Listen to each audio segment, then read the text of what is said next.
All right. I think we're live. So if you guys can hear and or see us, just pop in the chat. Let us know that we are visible to you all.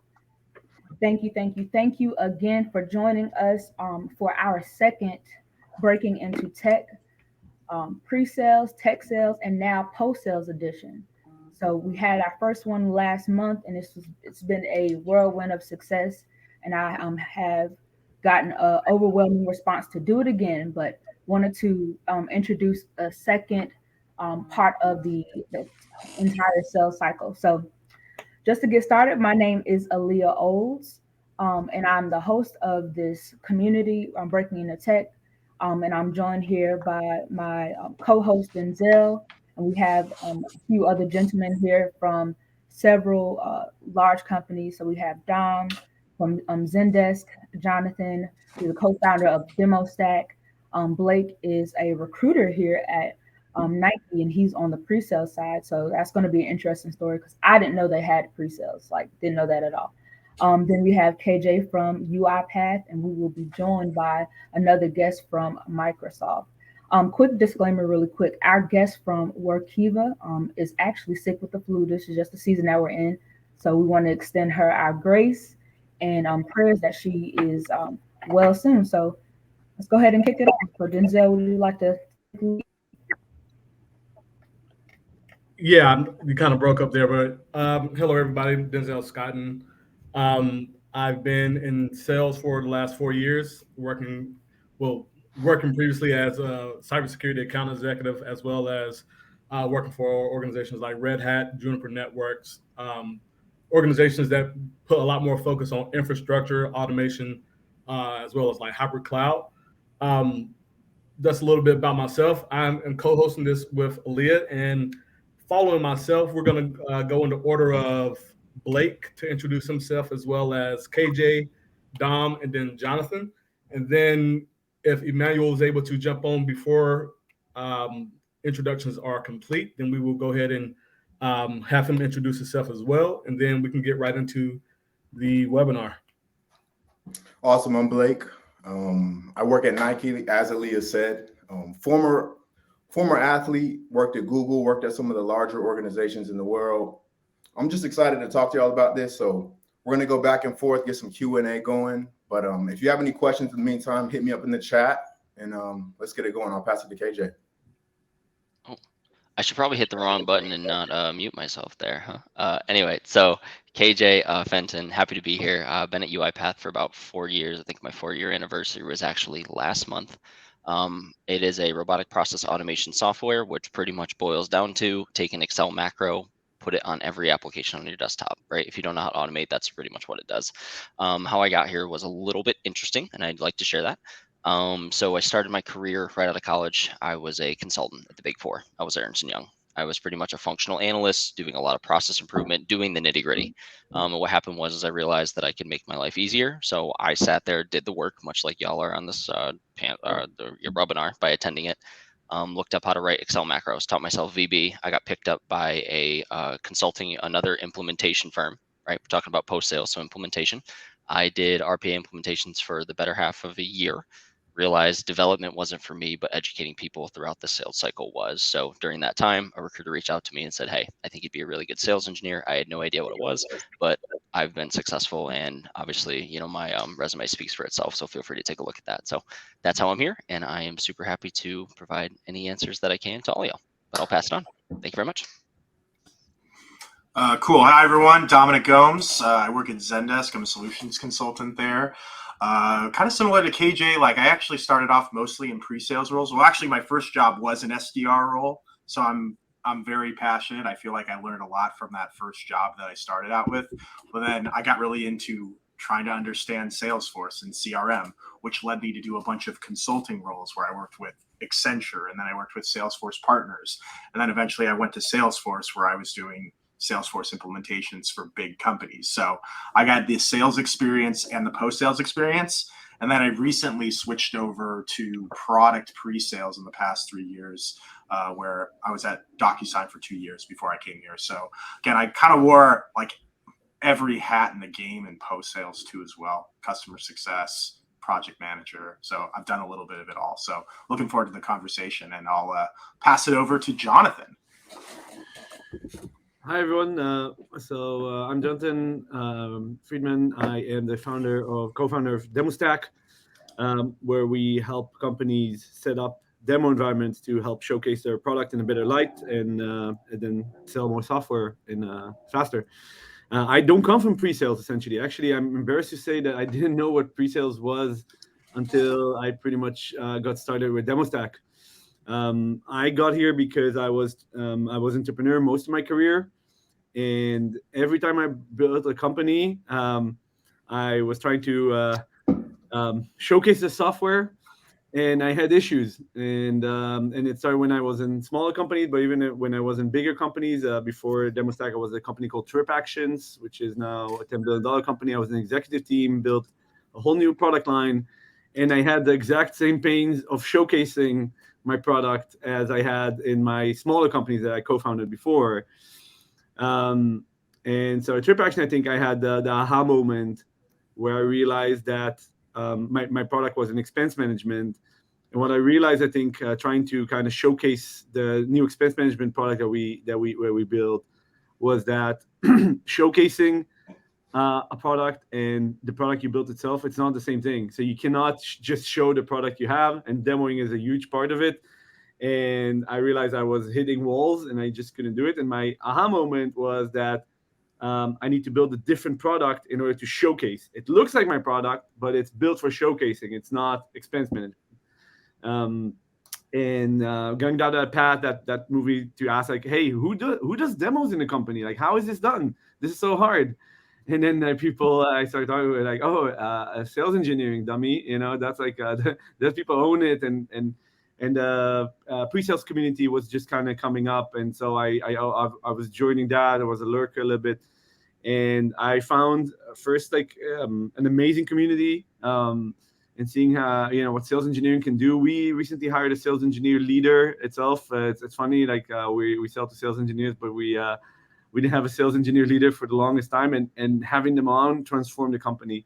So I've seen it from both sides. I've seen the community kind of come up, and the power of sales engineering on both ends, and happy to give a perspective, of course, of demos, but also from an outsider looking in, and what this career can be like, and how important this actually is, and what a bigger, I think, even a bigger role that sales engineers are playing today and are going to play in the future of SaaS. So very excited to be here. Awesome. So I guess we can go ahead and get right into some of the things that we kind of want to discuss this evening, specifically myself, KJ, and Dominic. We're going to discuss a little bit about some of the differences between tech sales, pre-sales, and post-sales, so you can really get an understanding for everyone who's actually new to breaking into. Before that, Aaliyah has an announcement that she wants to make, and then we'll get right into jumping into those differences. All right. Thank you, gentlemen. I appreciate that. Thanks, Denzel. So really quick, you guys, thank you all so very much. And if I have a delay, let me know. But thank you all so very much for just supporting me on this journey, and just allowing me to pour into you all, and you all pouring into me. As you all may or may not know, I built this brand just from scratch, kind of by accident, honestly. But over the course of me just trying to break into the tech industry myself, I went on supersonic mode with just networking with so many different people.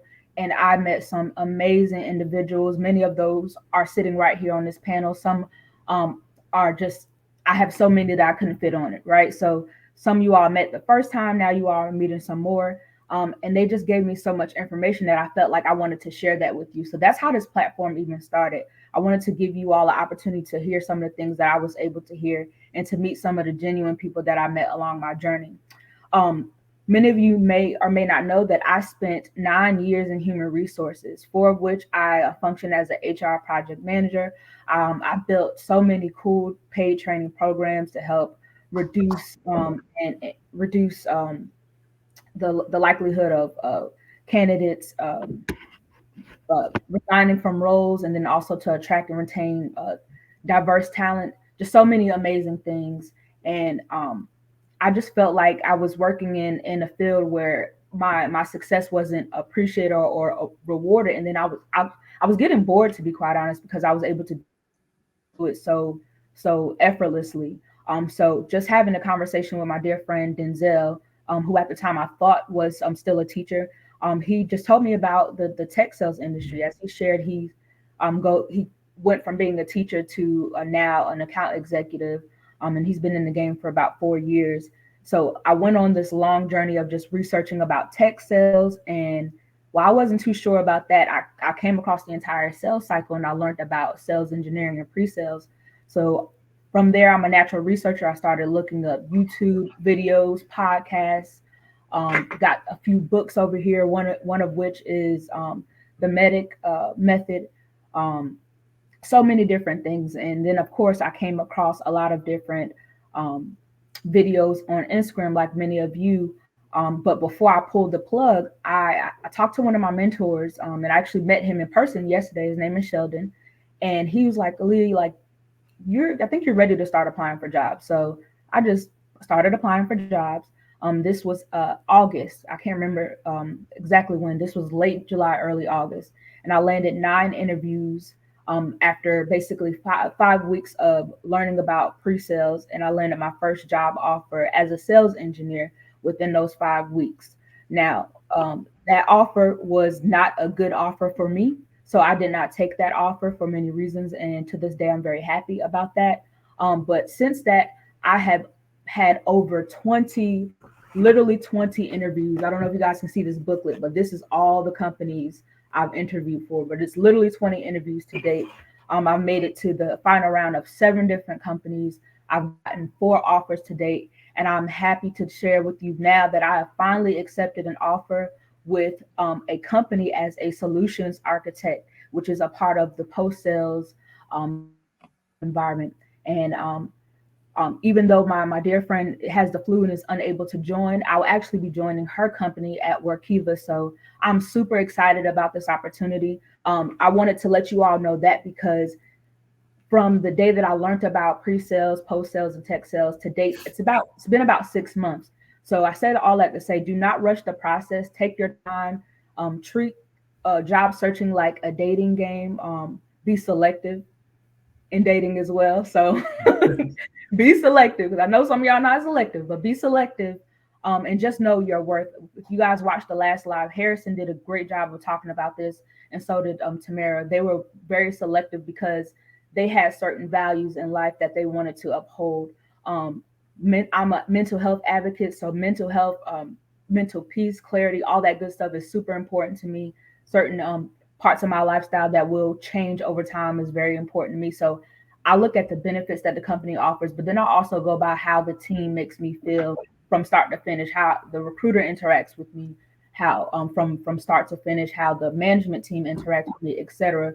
So that is a part of the reason why I didn't take some of those other offers. But I am more than excited to start this journey on next month with my new team, and I'm just happy to get started. So I just wanted to say that, like, I built this brand without ever working for a company until just now. So I've had so many people, including these wonderful gentlemen here, and I can't wait for you guys to learn from them.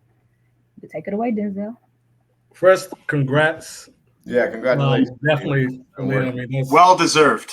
Definitely well deserved. I couldn't be more proud.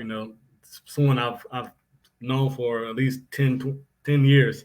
To see that you're able to, cross that hump. For anybody who's getting discouraged, like she says, don't let it fault you, or when you see those no's coming in, that's not to despair. You just keep on going, keep on moving, and your time's gonna come. But to jump right into the discussion, we want to just talk a little bit about some of the differences between tech sales, in terms of account management, account executives, as well as post sales and pre-sales, and how they all kind of play together. I'll talk a little bit about the account management and account executive roles, SDR roles, and then Dom and KJ will go more into the pre-sales and the post-sales. So in terms of the technical sales or account management, account executive roles, they're all going to be different, right? So depending on the organization that you work for will really define what that role actually looks like for you. So if you are an SDR, your name might not be an SDR. It might be a market development rep. You might be a business development rep. And it's really going to be based off of the organization that you go to. And in terms of the work that you're going to be doing with those organizations, some SDRs will solely do inbound, taking on inbound leads, not doing really any prospecting, but really focusing on any traffic that's coming into the website or phone calls or whatever, however they have their go-to-market strategy. You're going to be managing that inflow of leads that's actually coming in. Then you have probably a more senior level SDR, which will more than likely be an outbound SDR. They're going to be doing a lot of the prospecting, working directly with the like a team environment for sales reps, working with them on their specific accounts, making sure that they're prospecting into different territories or having specific campaigns going to kind of drive revenue. In terms of sales reps, so you have excuse me, you have account executives, and that might range from small, medium business. You could be doing mid-market, which is a little bit bigger than those smaller businesses, but they're not overly large. So they're probably up to about maybe 1,500, 2,000 employees. And then you're going to go into like the enterprise. And this also can be differentiated by the company you work for. For instance, when I worked at Red Hat, some of the enterprise accounts were smaller accounts, but it was based off of how much they had spent with Red Hat versus how large the actual organization was. So I had some accounts that were considered mid-market, but they were like Fortune 500 organizations. But to Red Hat, they were still considered mid-market. Then you have enterprise account executives. Those are going to be individuals who work specifically with much larger accounts. And then beyond that, you actually have strategic reps. And they're going to be working more than likely with like your Walmarts or your Amazons, those type of accounts. They typically only have one account, one or two accounts that they're only working with. Because if you have Walmart, you probably don't need, You're spending like 2 years on that account just to land like a deal. Like that's crazy amount. It's what happens. Yeah. And all their subsidiaries. Exactly. Yeah. Exactly. So there's a lot to go there. And then you have federal as well as SLED. So with federal account reps, you're going to be working directly with just the federal government. So say you have an account like the DoD, that's going to be your only account, more than likely. If you're SLED, you're probably just going to be working directly with state, local, and education accounts. Depending on the company you're with, it might just be state and local, and education might be split off by itself. And then you can also think about jobs like partner account managers, which is a part of the sales cycle, but they specifically deal with value-added resellers. Those are individuals who sell the product alongside of the sales reps within these organizations. So there's a lot of different ways you can kind of go in the account management, account executive role that, depending on what you really find your interest in, you kind of guide your way into different paths. Gentlemen, is there anything I'm missing there that you guys? I mean, it literally, we could add something, but it's just understand if you're getting involved in sales, every company is going to have a different regionalization or a verticalization, no matter what. You just got to deal with it. Like, it's just the way, it's the way it is. I think the only thing like I would add is kind of like to what KJ was saying is you'll see in like bigger organizations, they'll verticalize. So maybe I'm only focusing on like financial services companies or health. You'll hear FINS, which is financial services. You'll hear HLS, which is healthcare and life sciences. There's a lot of acronyms, and if you are doing government, get used to the acronym RFP because you're going to see a lot. Request for proposals, or RFX. Insert whatever you want at the end. But I think take a lot longer than any other sale you're going to deal with. Those are going to be for real because they might have the money, but they are stingy to spend. I did 2 RFPs, and I'm like, I'm done with the government. But I think we should break. Emmanuel, please, you popped on. Oh yeah, absolutely. Intro. So thanks for joining, Emmanuel. We appreciate you popping in. So I'm just gonna let you take a moment to introduce yourself. Yeah, thanks everyone. Can you hear me? Yep. Good afternoon, good evening, everyone. My name is Emmanuel Taiwo. I'm with Microsoft, and I'm on the solution team unit. I've been with them for over a year now, and nice to meet you all. Oh, by the way, I've been pre-sales. I've been there for the last 4 years, so that's all I know right now. So yeah, nice to meet you all. Emmanuel, where you from, real quick? I'm from New Jersey, but right now I'm in Atlanta. Why? Because y'all sound like you're from New York. Come on, I'm in man. Manhattan, so I was like, hold on, he might be from Atlanta. Here. You're all right. You're on the Jersey side. Call So it you're out. I had to fine. call it No out. problem. Where you from, man? Like you sound like you're from New York. Like, come on, man. That's You hilarious. said it. You said So, it. I, Hey, well, watch I it, KJ. I was born in Jersey, so look. I can say you what I know want. it. I'm a No, I true always upstate find New my Yorker. people Okay. easily. I find my people. Sorry, I digress. That's It's all funny. right. All right, so we can go ahead and continue. So I think Denzel gave us a really high level of what tech sales is and certain roles to look for. And I want to hear from Dom. Dom, let's talk about pre-sales a little bit more. And I know Sure. there's like 38 million names for different roles in Yep. pre-sales, but let's give I'm us a gonna quick look up the high names. level overview of what that is and then the common names that people can look for. Synonym. Yeah, so on the pre-sale side, it sort of denotes roles that happen before the sale, happens, right? So a lot of times you'll hear technical pre-sales, but it could encompass different roles. So like when he was mentioning, when we were talking about like RFX, requests for proposal or requests for this, typically those are considered pre-sales teams, but maybe don't have the technical focus, people that are just writing proposals. But in the pre-sales world, we typically mirror the sales organization. So they'll have different levels, and we're supposed to be the technical folks that will help co-sell with the account executive. So understanding the business requirements and the technical requirements, positioning the solution, doing the demonstration, and then ultimately helping answer any technical questions. But I still consider it's a sales job. Like there's a very big sales aspect to it too as well. But likewise, you'll hear plenty of different roles. There's sales engineer, there's solution engineer, there's solutions consultant, even solution architect. There can be pre-sales solution architects and there can be post-sales solution architects. Sometimes I've seen that pre-sales solution architect, at least at my other companies, we would have essentially, think of it as like an SE's SE. So that's your solution engineer that you would go to for like the person higher who level. like truly knows the product. Yeah. Exactly. You can like get really deep. Real deep. Yeah. Yep. Exactly. That's funny. So typically, right, like we'll get involved in those areas, but like to what Denzel was saying, it will typically mirror the organization, right? It's normally you'll have a couple of account executives to one SE or SC or any of those things. Mm-hmm. Normally the industry standard they try to say is 2 to 1. It normally doesn't work that way. I had like 5 when I was at DocuSign. Yeah. That's because you're good. That's why you had 5. Come on. You had 5 because you were good. Don't lie. Come on.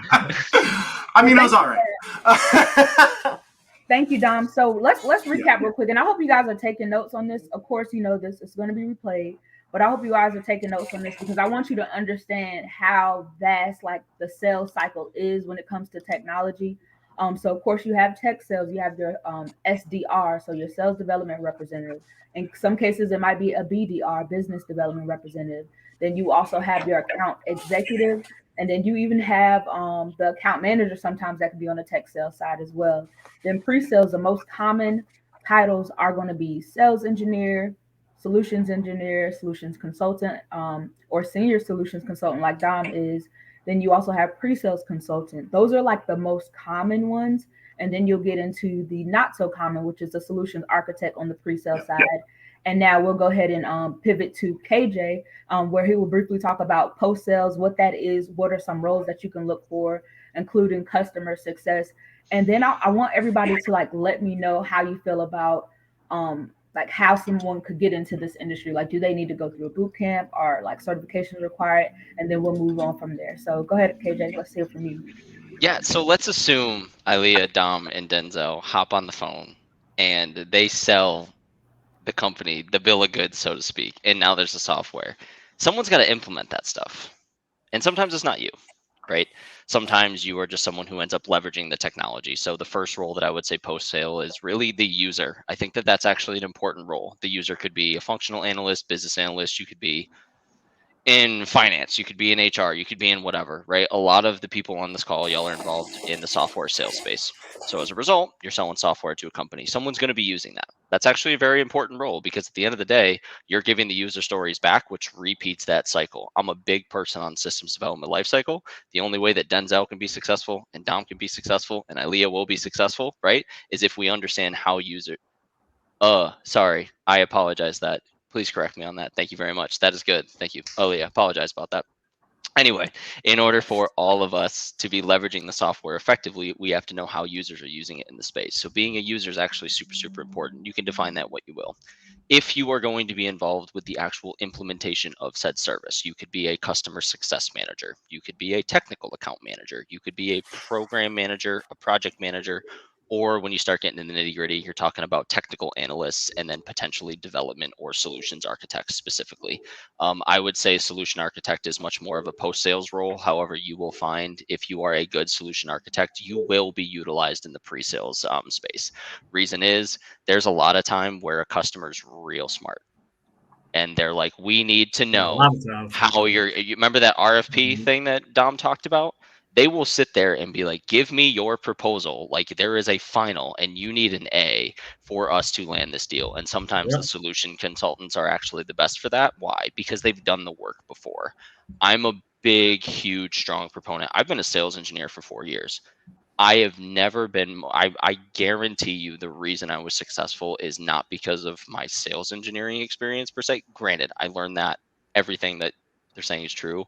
Me knowing how to implement an automation program is the reason I was successful in pre-sales. And just like my experience said, how did I get there? I was given an analyst role. There is tons of coding boot camps out there, right? I'm not saying you need to go by coding, but there are boot camps to get you involved in something. It might be a contract gig.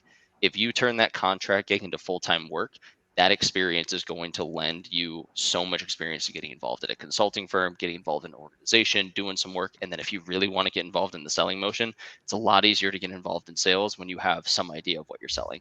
So my advice is always that. But those are the roles. That's what's there. I know I turned that into a little bit of a coaching moment, but it's more like that's really what's involved with post sales. It's the people who actually implement the products that are being sold. And Yeah. I think, and I would argue for everyone, if you're getting in the space, do not sell a bill of goods.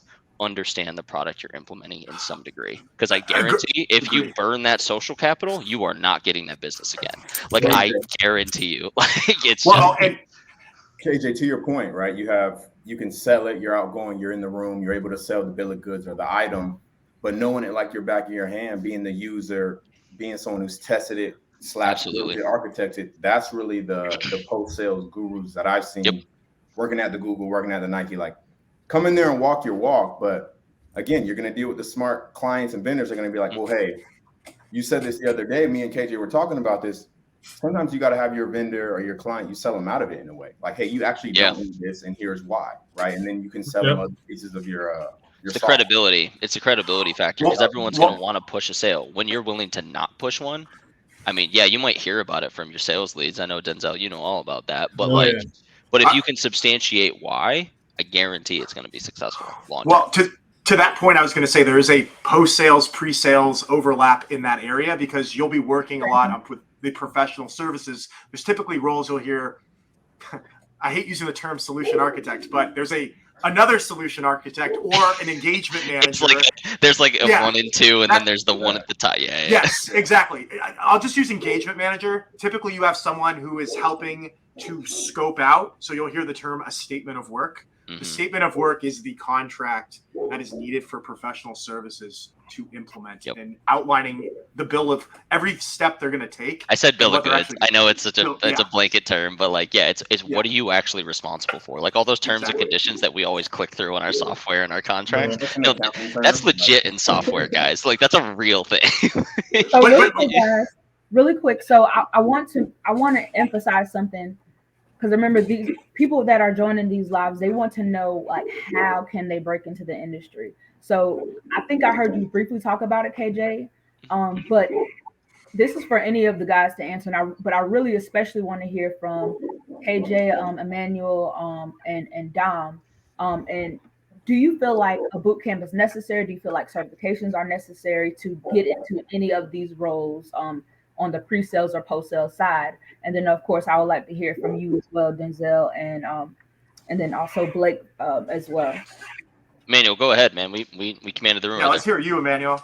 Yeah. Yo, good. I don't really believe that you need like a certificate to get into the pre-sales field. When it comes to pre-sales and sales, there's relationship building. So you have to build relationships. You have to make your connections very early on. I could explain how I got in. So when I first joined, I guess the work field, everything like that. I got in. I was working at McAfee, the cybersecurity company. We had like a rotation program, and very early on, I found out what the sales engineer was, and then and I figured out like, hey, when you're a sales engineer, you have to work with a cross functional team. It's cross platform. So what I did was in this rotation program, I went through different. I chose my own rotations, so I made sure to choose specific orgs that would benefit me when I became a sales engineer. So I worked in the SOC. So I was an analyst, tier one, tier two, tier three, working on phishing cases, IPS, working on malware cases. Then I went over to support because I know like sometimes you have to play the support role. So I worked in support, working on distress accounts, and working with customers and unhappy customers because sometimes we have unhappy customers. And then after that, I also worked in sales operations because you also need to know how the business side works as well, how the money works. So I was working in that as well. And then finally, I did like the inside SE role, working with smaller customers. And then from there, once I had all that background, all that skills, then I actually moved over to the field, and that's what I've been for the last few years. So it wasn't. I definitely didn't go through like a boot camp or anything like that because that was a full-time role, like working, and moving to different orgs. But I knew what I wanted like ahead of time and just went through what I feel like will make myself more marketable. So that was how I went about it. I appreciate hearing that, and I want to emphasize that as well. Like when I received my first offer, I eventually joined a boot camp, right? But when I received my first offer, this was all before ever joining a boot camp. This was just by my own merit and research. So I would have to agree with Emmanuel that at least on the pre-sale side and possibly even the tech sale side, it like certifications at least are not necessary. It's not necessary, and there's really no true certification for being like a sales engineer anyway. It's just a matter of learning how to speak to your transferable skills. Now, when you Yeah. get to the post sale side, yeah, because most of the time it might be a little bit more technical, right? Yeah, Especially it'd on be tough to be part of a professional services exactly, organization without a certification. Like Yeah. it'd be real difficult. Or you've been doing it forever and like you're like 18 years old. Like there's really no in exactly. between, Or if unfortunately. you Yeah.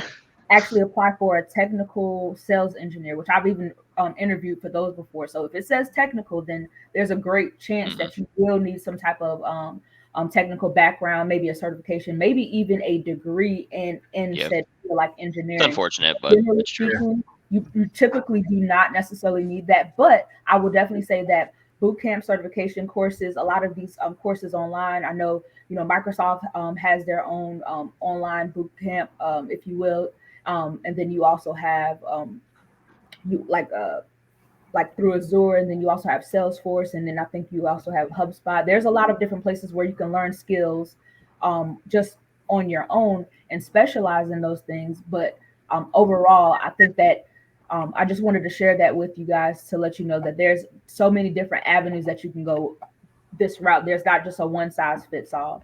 But I want to be respectful of everyone's time here, and I want to really talk. And this is really going to bring it back to you, Emmanuel. How did you choose like your specialization? Because looking at your background, a lot of people here may have come from non-traditional backgrounds like myself. I'm HR. Denzel was originally in education beforehand. Of Oh, course, he worked in he worked in many different fields, but he didn't necessarily start out in tech. So I really want to know like how your transition to such a large company like Microsoft happened, and how did you choose your specialization when it comes to the tech industry? That's a great question. So originally, when I first graduated, I did my background in mechanical engineering and math. So I was supposed to go into design. That's what I wanted to get into originally. But then I was looking for a while. I couldn't get a job. So opportunity came in for a cybersecurity company, McAfee again, and then they asked me, hey, you know, why do you want to come into cybersecurity? You have no background here. But I let them know like, hey, the skills are still transferable. The ability to work under pressure and everything like that are transferable. So like what I have to say, and then that's how I got into specifically tech. And then from there I work my way, through the field and figure out, hey, sales engineer is where I actually want to get into. Because very flexible. So that's how I got in there. And my advice is that use what you already have. A lot of times people ask us like, "Hey, how do you get into the field?" Or "Do I need to take certifications?" Or "Do I need to take boot camps, boot camps and so forth?" But to be very honest with you, use what you have. If you're a program manager, use the technical skills you learn as a program manager, and then market yourself in a way that it lets you, fit into the field engineer role. You don't have to just start from scratch or just have to just be a specific way, because when it comes to sales engineering, you're a technical seller. You don't. So, for example, I'm in cybersecurity. I sell cybersecurity, Microsoft cybersecurity, to enterprise businesses. I'm pretty sure Dominique, Jonathan, KJ, Blake, Denzel, they all sell different products. Depending on what their field and what org they're in. So we're all, very diverse in this field. So use the background you have and the skills you already have, and then build that and leverage on that, to get into the field and get to the sales engineering roles. That's my Thank you. I appreciate that. I appreciate that. Um, KJ, like I know you kind of have a technical background as well. So like how did you choose your specialization to really focus on automation? Yeah, I was just literally about to pop off mute and say that. First thing I want to do, Amber asked a question. What kind of certifications are technical to prepare yourself in a post sales? Cloud, big data, machine learning. Those are Yeah, your big three. or a SaaS product that you're Or a interested in. SaaS product or something. This is the question. If you are looking to get more in post sales, and this kind of alludes to how I got involved with automation in the first place. If you are going to be involved in technical sales, you have to be a little bit of a techie. What does that mean? You Yeah. download technologies and you break them. Yep.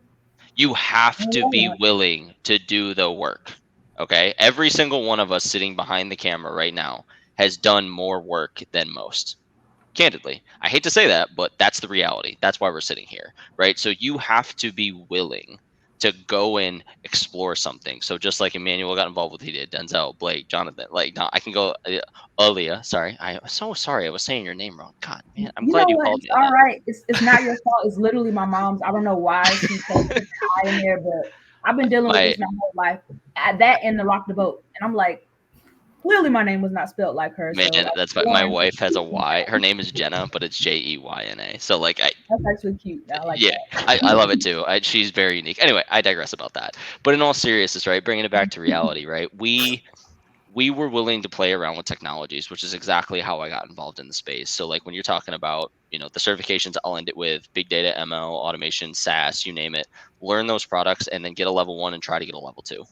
Especially if you're going to be involved in sales, you're going to set yourself apart. How I got involved, like I said, I was a functional analyst and I was given a bunch of spreadsheets. I was given, like, oh, we need this thing prepared every Friday. And I went, why am I doing this? There's got to be a way to script this. So what did I do? I looked up, how do I automate X? And I stumbled upon Stack Overflow. And Stack Overflow taught, yeah, look at all the nods. Yeah, they get it. They've done it. They know. Yeah, Emmanuel freaking knows. He's the damn freaking, he works at the company that invented this stuff, right? Like, I went on and literally they were like, oh, you can do this in Excel. And I went, what? And then all of a sudden, something that I needed to report every Friday, where I took 10 different spreadsheets, consolidated all the information, and threw it on PowerPoint slides, I would click a button and it worked. And everyone who I was working with was like, whoa, that's super cool. And then I just started looking more. So I started playing around with different technologies, trying to code a little bit of Python. I am not a coder.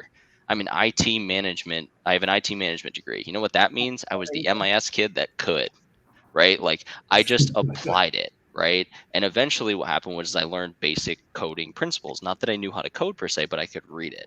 And then I fell into automation as a result. Why? Because I could think through the solution.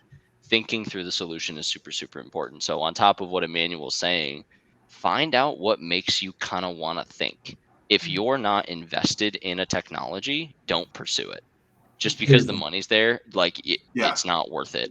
Even Find if you're something. in sales, like Yeah, sales. I agree. seriously. Because if you find something, like literally, I downloaded this automation tool and I was like, this could automate like video games. This is sick. That's super cool. I've now made a career out of it. So I'm bringing that up to say, like, find your why when you're pursuing Yes. something in a career. It's super, super important and super valuable on top of everything you're hearing here. If you're not willing to spend 50, 60 hours a week playing around with that technology or product or service, let me just let's do it. interject there. So I Go mean, ahead, please. That's it. I'm done. I'm off my soapbox, but that's that it. was awesome. That was truly awesome, and I appreciate that. Because that's really important for us to recognize that though having soft skills is important, that builds you the relationships, right? That's how I was able to build relationships with so many of these gentlemen here and so many other individuals. That's not necessarily always what gets you the job, or at least not the one that you want in my case, right? Those having those technical skills is going to help you differentiate yourself from the other talent, and it provides a different level of security. So quick disclaimer, like I have a whole bachelor's of arts degree. Like my bachelor is in English, and I minored in human resources, and I made a career out of human resources. Great, but I knew like over 2 years ago that I wanted to learn something about technology. I wanted to learn how to break into tech some way. And just like many people, I thought I wanted to be like a software engineer or programmer or something like that. I didn't want to do that, but I started learning about different programming languages.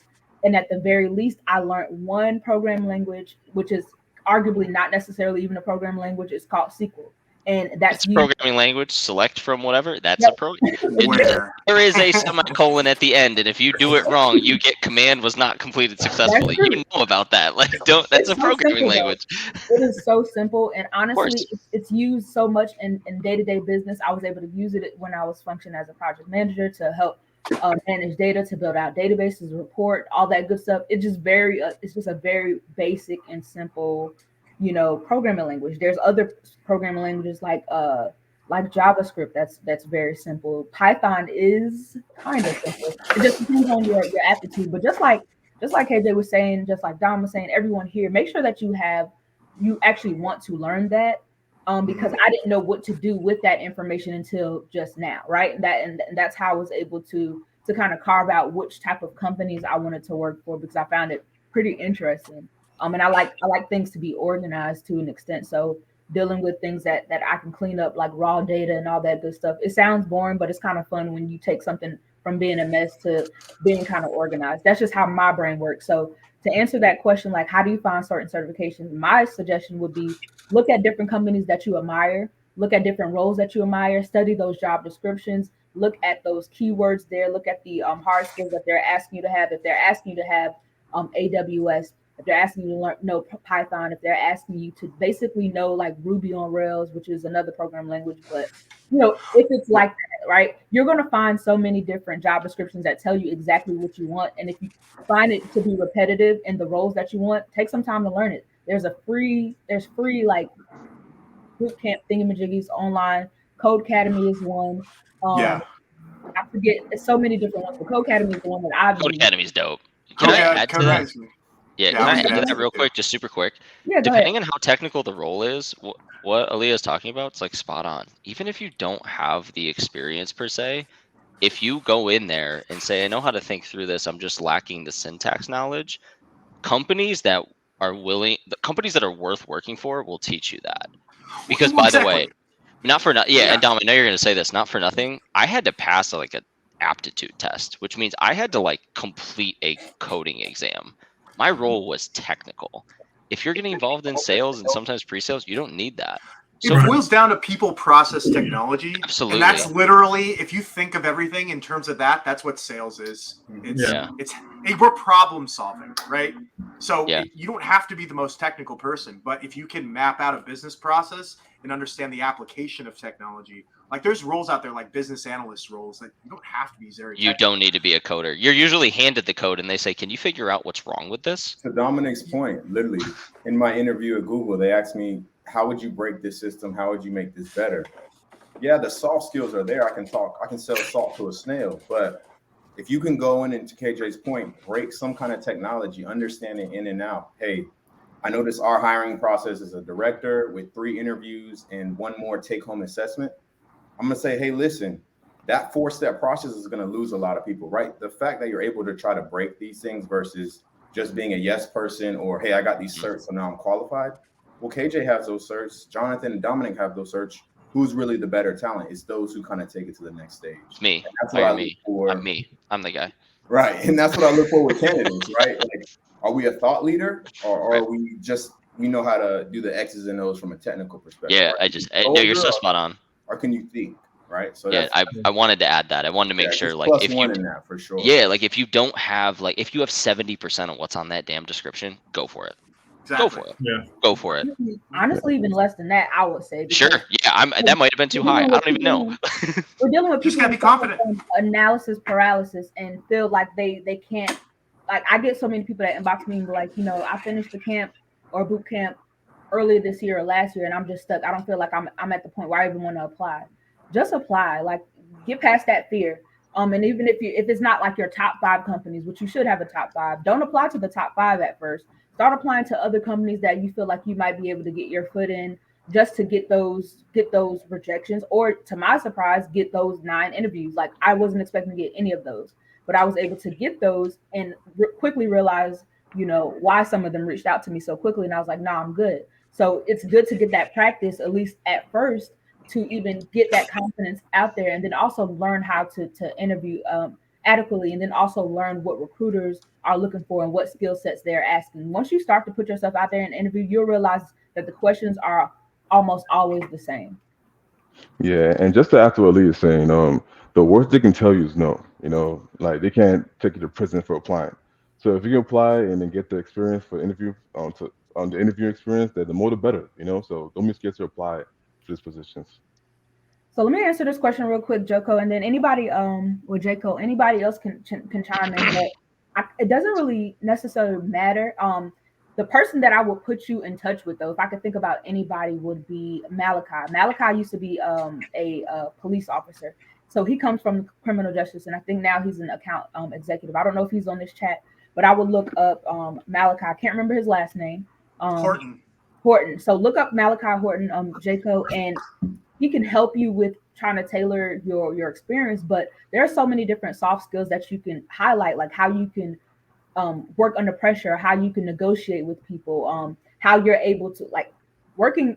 Let's be frank, a lot of people don't really care for law enforcement, security, any of that. So sometimes you have to sell yourself to be one of the good guys, and that is a sales tactic right there. Is just being able to show value in yourself and how you can get someone to comply with you, things of that nature. So on a very, very basic level, I would say highlight those skills. But if you want more customized experience and knowledge about someone who transferred from that field, I would reach out to Malachi. Anybody else have anything? Just real quick, if it's Jacko or Jaco, I apologize if I ruined the name, but I always ask folks, what's your target? Right? And like criminal justice, security management, just hearing that sounds like you have to play within a box, right? And you're able to do those things. Depending on your target, take that story and apply it to whatever that role, the job is. For me, like I played quarterback in college. What does that mean? I had to work with a plethora of folks. I had to be collaborative, right? That's just the sexy word everybody likes to hear. I had to understand how to get the most out of this person.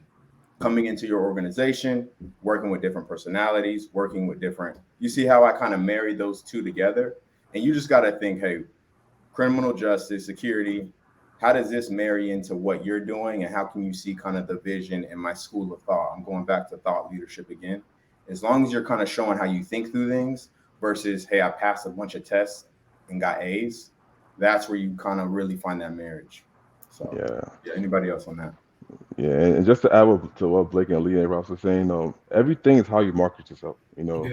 Use what you have, and then, like, for example, Lee was saying earlier that if you see a role that you're interested in, take whatever skills that you have, and then work your resume with those keywords in that job description into your resume.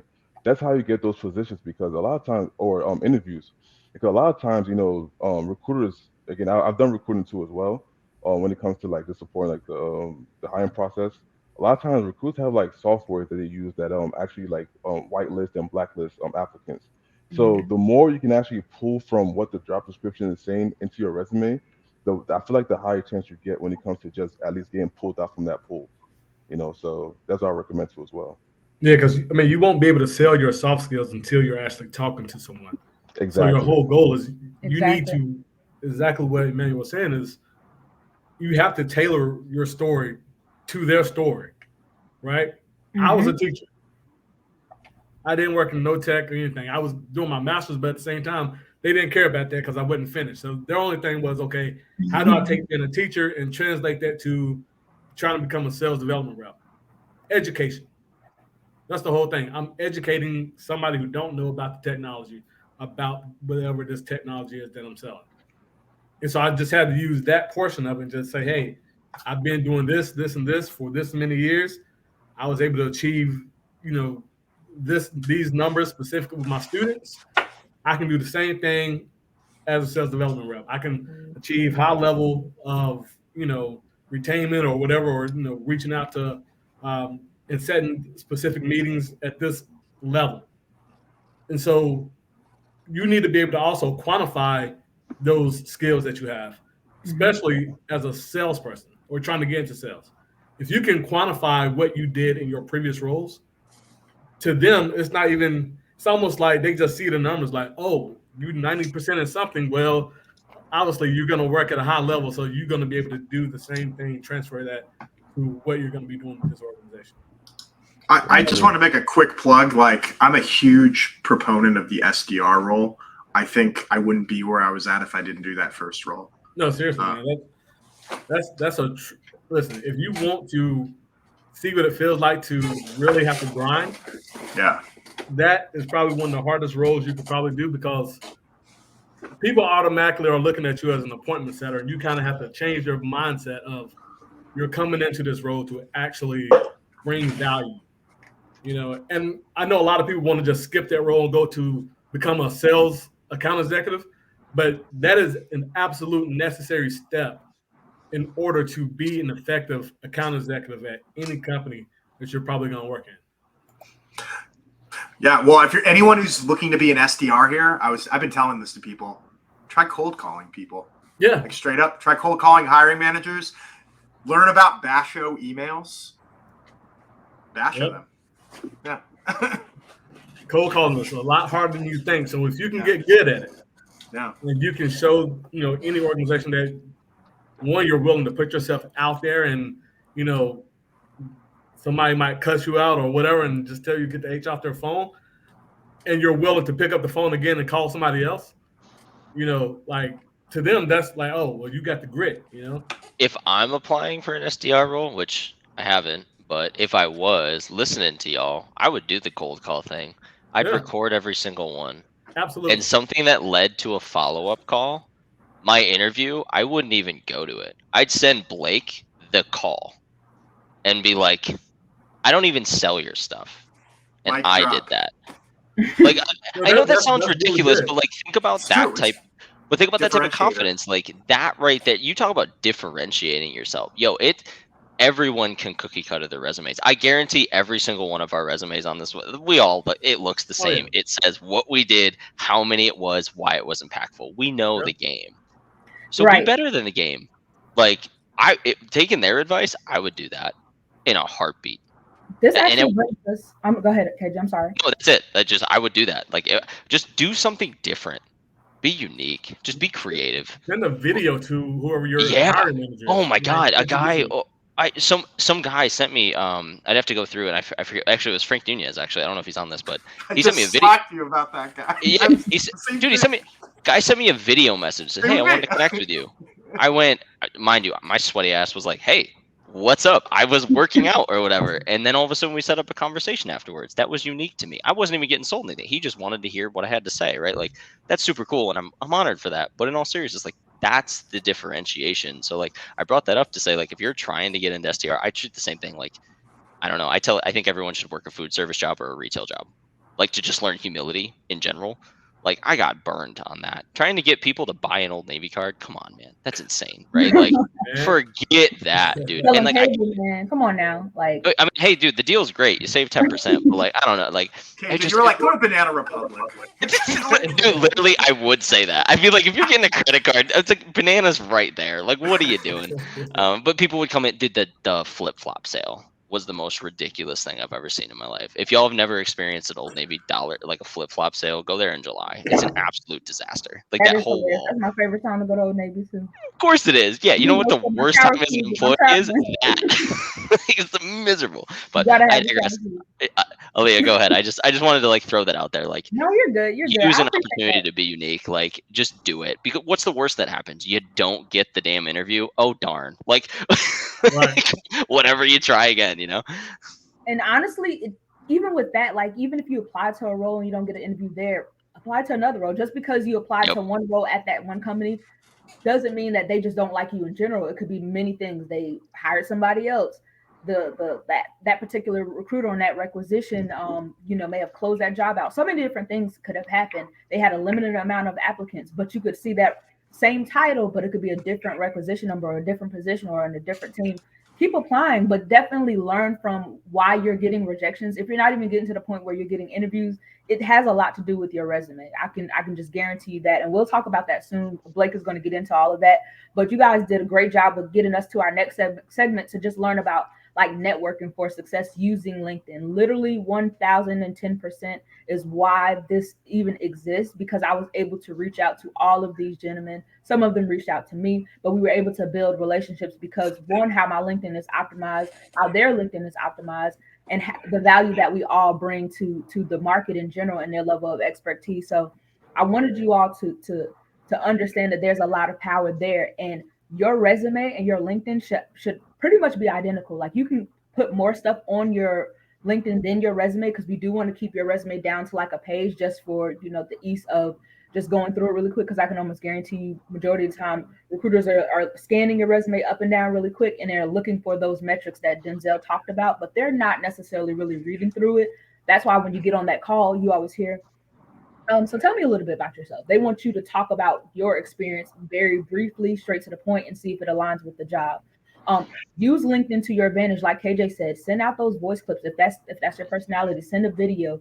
Reach out to hiring managers. I reached out to hiring managers and other sales engineers, other people that were in roles and companies that I admired more, just to simply learn about their journey, not to ask them for a reference, not to ask them for anything, because what was important to me was I wanted to make sure that I wanted to work there. And also I wanted to make sure that I wanted to be in this career. So that my research for the first few months really was just trying to find out like why you chose this career field, how you got to where you gotten to, and especially like how'd you get this job here. Like I'm going to big up Dom all the time, because if you go and look at this man's LinkedIn, he has worked for some of the top companies like you guys will probably ever really want to work for. Like he is really like that guy. Even down to Denzel, he's worked for some great companies. Like everybody here has worked for some amazing companies, like Nike, like Microsoft, UiPath. Like these are huge companies. And then we even have a founder here on this call, and he didn't even know anything, as he shared with you, about pre-sales, but he saw that there was a gap in the market, and that's how you sell yourself. You find out what the gap is, and you find out how you can position yourself as the solution, and that is simply it. And that's how you build out your brand. I definitely want to always provide that additional value to you guys and let you know that wherever you came from, whether you were a teacher, a construction worker, a basketball player, a tennis player, football player, whatever, that's your story and that's your why. And you can use all those skills that you learned to help you navigate through this cycle and help you build out a brand. My brand is very much about giving people value, giving people tips on how to successfully interview, because I'm not going to waste my 9 years of experience being in HR or recruitment and seeing so many people still struggle to get like basically an interview. Like that is, to me, it's a very simple process, but to others it's not. So that's why I want to be able to provide you all that value there. But I definitely want to hear from Blake. Like Blake, what are some things that recruiters are looking for, and like how do people stand Aaliyah, you hit it on the head. Like I love hearing your story about reaching out to recruiters or reaching out to people directly. Quick side story. My first gig, like if you look at my LinkedIn, my first gig, I was out of college, like brand new into the game. And Google called me up 6 months into my job. And I'm like, yo, I'm not ready for this. Like, I'll wait till I get my experience. And I did just what you did, Aaliyah, right? Reach out to somebody doing the role that you want and have a chat. Like, hey, I want to talk for 10 minutes. I want to find out what you do. What's the vibe, blah, blah, blah. People remember those things. And to Aaliyah's point, she provides value. That's the whole reason I'm on this conversation with everyone, because we connected obviously about Nike, about different things, but I was like, hey, she's someone that wants to provide folks value. I do too. We aligned on that. Build your brand. Denzel, right? I met this gentleman less than a week ago. He's an educator. Look at his resume, right? He's educated since he was doing that whole side of his career. You move into post pre-sales, you're still educating your client. For me, I'm a connector and I build systems. And that's going to be that's what I really want y'all to walk away from here is like, how do you build the system around what you want to do? Whether it's becoming a pre-sales engineer, whether it's, being an educator, football, whatever it is you want to do, put those things in place and do the same with your LinkedIn. I'm a recruiter. Obviously, I use LinkedIn, I use Twitter, I use GitHub, I use all these different mediums to find talent. But the biggest thing that I look for are stories. Is this candidate every year changing jobs? Okay. They're a flight risk. They might not be committed to something, or they might not have the skills when it really comes down to it. They need to go and find another job. Okay, this person did a boot camp, took a modest job, whatever we want to call it, right? You make your 35 grand for a year and a half. You learn everything you need to learn. Wow, a year later they got promoted. Okay, so I'm already starting to see these things. It's not the title, it's not a boot camp, but it's saying, hey, this person is working and growing pretty quickly. Let's have a chat. So really think about that. If I come to your LinkedIn page, what are 3 words I'm gonna say? Okay, Aaliyah, polished, put together, and also she grinds. She did HR for a while, then she's pivoted her career here. So she's a learner as well. Okay, that's somebody I want to talk to. So when you open your LinkedIn, I want y'all to just do it while we're on the live. Look at your LinkedIn, right? Does it look like 95% of others' LinkedIn? Or when someone jumps on it, they're kind of interested, right? We all got Facebook, we all got Instagram. Are you the artsy guy? Are you the guy who's doing the architecture in your house? Like, what is your feed showing? What is your LinkedIn feed showing, right? And not for nothing, check your bio out, add something in there, right? What's your attitude like? Are you the type of person to kind of sit back and just work in the corner and not really have a voice in the room when you're working with your partners? Or hey, you're going to bring up the problems, you're going to talk through the things and be a joy to work with. So that's the biggest thing. I don't want to ramble too long, but build your brand, as Aaliyah said, and I'm sure there's resources to do that. What would you was your The winning story? Ooh, that's exciting. Oh, by the way, Blake, it's so funny you said that. Guess who changed his bio this week? Who's that? Me, dude. I Okay, literally yes. I had that like bureaucratic corporate, Yeah. like, oh, KJ's a guy who enjoys fitness. Like, Yeah. no, dude. I gave you, I'm a bowler. I play music. I love my Right. kid. Let everything else speak for itself. Like, you're so right. Like, you want to separate yourself. LinkedIn, it doesn't need to be what they told us before. Right. And It is to you. the question from Fiori, your winning story could be anything, right? My winning story has changed. Like when I first came to Google, I was a contractor for a year and a half. And then they say 5% of people make full time. I said, okay, I like those odds. Made it 4 years there. I was full timer right before I decided to jump to Nike. Your winning story can look like anything. I love going back to Denzel's story. He was an educator in the education system. Now he's, killing tech sales and pre-sale, post-sales, being able to articulate those things. So just think about your wins in life and you can add those to your LinkedIn. Hey, I'm a single mom of 3. I put myself through school while also raising 3 kids. Like those type of stories are what employers want to see. Not some boot camp, not some certification. Give me the goods, right? Not for nothing though, you need to have those hard skills when you do get the call back. Sending the great video message is great, but okay, when I give you the opportunity, you're in front of the client, how do we perform, right? Are we dropping 30 points in the basketball analogy, or are we turning the ball over? So that's the biggest thing. Just tell your story. Exactly. And I'll add one more thing before we move over to Jonathan at DemoStack. But use your LinkedIn to your advantage, just like KJ said. He changed his bio. Blake changed his bio. It's okay. Like you don't have to do everything that everybody else is doing, but think about LinkedIn as a big like search engine. It's Cover letter, like Google. It's hundreds of thousands, probably even millions at this point of people up there. How can you differentiate yourself from the rest of the world? Being yourself. That is the answer. So be yourself. Myself is I'm a dancer. I'm a trained in a modern contemporary. I thought I wanted to go to Juilliard. I thought I wanted to dance with Debbie Allen, all that good stuff.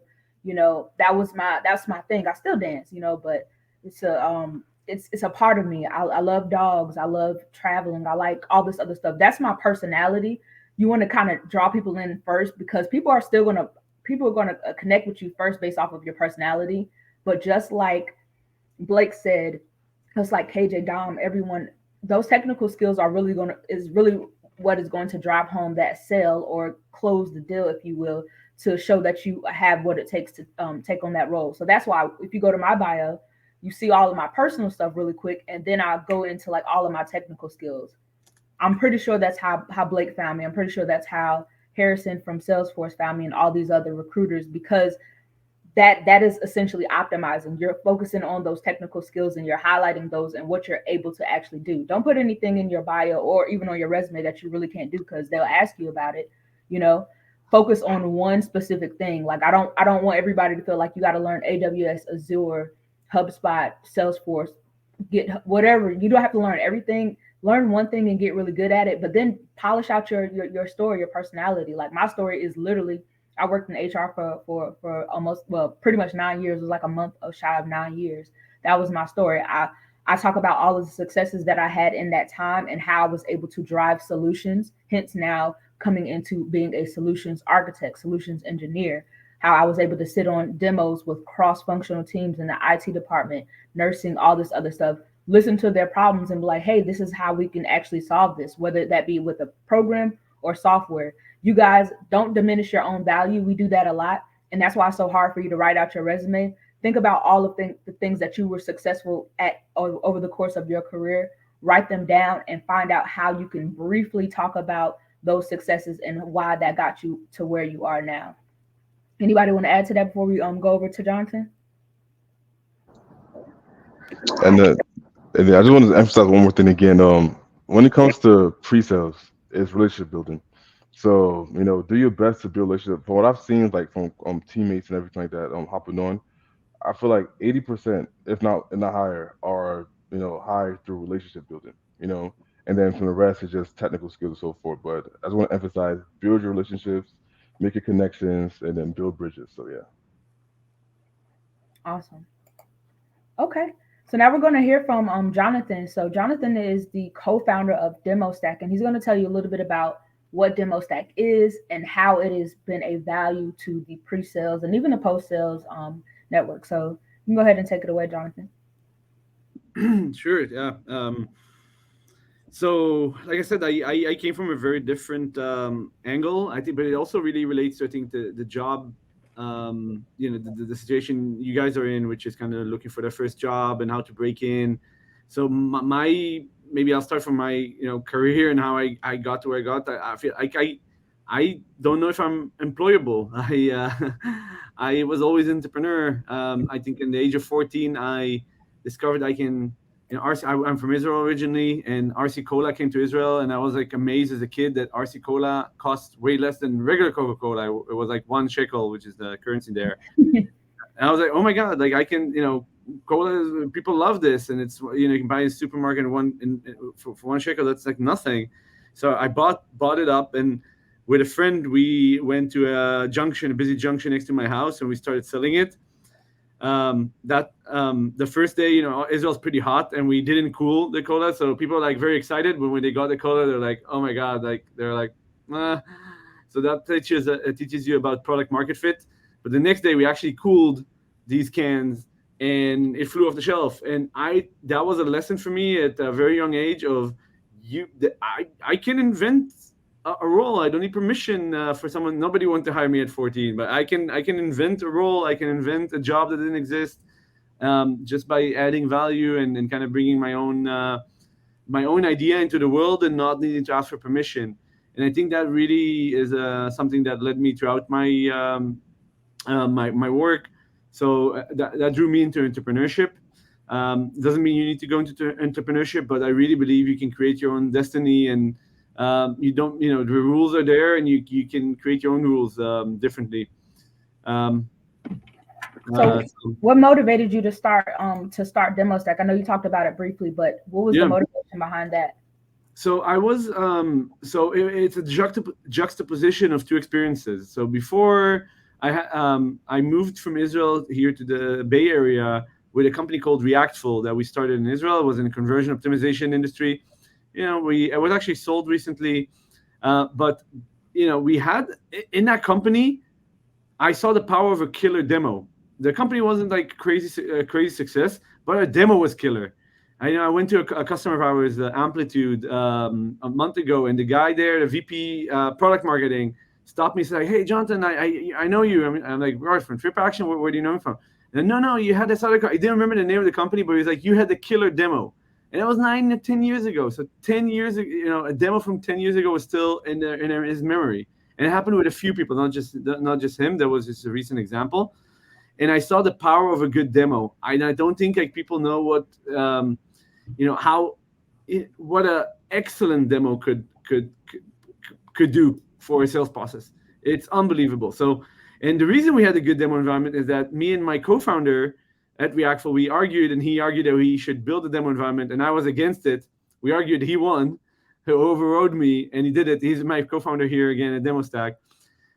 So we actually invested in it and almost like created a separate product to do it, which was, I think, the part of the power.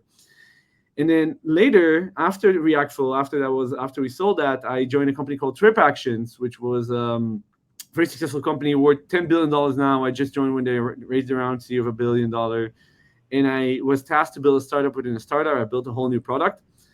And initially, it was me demoing out of, our Trip Actions were using their own product. So that was my demo. I was just opening our own instance and showcasing it.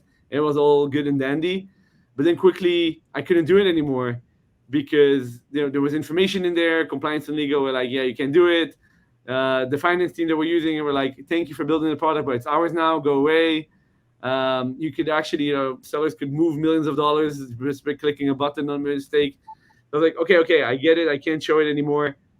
And so we thought like, hey, I'll just show Pied Piper, from the show Silicon Valley. We're thinking Dunder Mifflin or Wayne Industries or any kind of Acme or any kind of fake company. So we thought that would be a demo environment. But that doesn't work because there's, it's a fake company. So there's never data generated. It was all empty. And I found myself in the same conundrum that I had with Reactful, like, how do I showcase this? And we had this with this fake customer with empty data, and we said, okay, how do we get data in? So we have data at our real instance, but of course you can't show it. That was part of the problem. So you need to take that, scramble it, shove it in. And I was finding myself not being able to showcase my own product. And I was very, very confused. Like, how am I here in this amazing, incredible company with infinite amount of funding, and I can still not showcase a product? And that really got me thinking. The juxtaposition between the Reactful experience and here helped me understand that, hey, if I want to showcase my product, you can't just open up and show it. It just doesn't work because a product sits behind walls. It has sensitive data, and products are built to be used sequentially. You can't fast forward. You can't have degrees of freedom that you need in order to show what a product can do. And products are complex pieces. It can be hundreds of screens, thousands of screens. Different people need to see different things. It's not like buying a shirt where you just like try it on. If it's good, you just take it. It's hard for humans to wrap their head around what software can do for them. So juxtaposition, like, okay, what does it mean to have a really good demo in a small company, and what it means sitting in an amazing, huge company, wildly successful, and not being able to show, got me thinking, okay, like, what would the perfect demo environment look like? And the realization it's a different product because it's a different use case. It's showcasing. It's not expense management or cybersecurity or customer success or whatever your product is. It's showcasing. It's built for your go-to-market team, not for your customer. And it has different metrics, showcasing metrics, and not whatever your product is. So when I had that in mind, I was like, okay, what does a perfect demo environment look like? And I became obsessed. And that was a journey that led me to build DemoStack. And essentially, the company is answering that question, like, what does the perfect demo environment look like? And yeah, so that's what we're trying to do.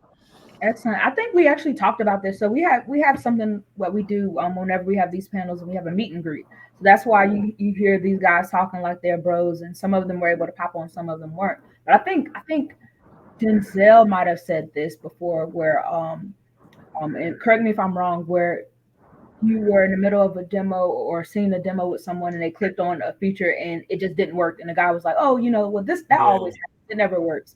That is like, that's not supposed to happen. So in layman's terms, what Jonathan is saying is that DemoStack allows you to prevent that from happening, because technology can change in an instant. But what DemoStack allows you to do is simplify that process, take highlight the features that are necessary, put them in like this software interface, so that way when you're going through your demonstration, you click on that button, it always works, whether it works in real time or not at that time. Or if you click on this button, it always works. So it kind of makes your demo presentation a lot more simple. And as a sales engineer, as a account executive, as a solutions architect, that type of software and that visibility is needed, because that can really mess you up when it comes to closing your deal. Like, if you're trying to show a customer how they can find value in your software, and then it turns around, you press a button that they're really looking for and it doesn't work, you pretty much just lost your deal. It don't matter how nice you guys are to them and how cool you are. So I think that's really cool, and that's why we wanted to bring Jonathan on board. But you wanted to add to that, KJ? Yeah, just one thing. It's a vocabulary term. What Jonathan does is error handling. That's an important thing in tech. Error handling. If you can handle what you don't know is going to happen, it allows you to be more effective. I know that sounds super technical, but those of you trying to get in post sales or even pre sales, error handling concepts are a thing, especially if you're dealing with anything automated. So I just wanted to throw that out there. Like, the concept of error handling and knowing how to expect the unexpected, that is also super beneficial in that. I just wanted to add that. Like, there's a terminology that I want you to research and use and think of how to apply that, because it also helps with objection handling. It helps with anything around that sort. I just wanted to throw that term out there so y'all knew. Like, it's error handling to the T. It's awesome. It's great. You need it. You need it for anything robust. I just wanted to throw it out there. Sorry, I just wanted to add it. No, you're good. We appreciate that, honestly. And you wanted to add something to that, Denzel?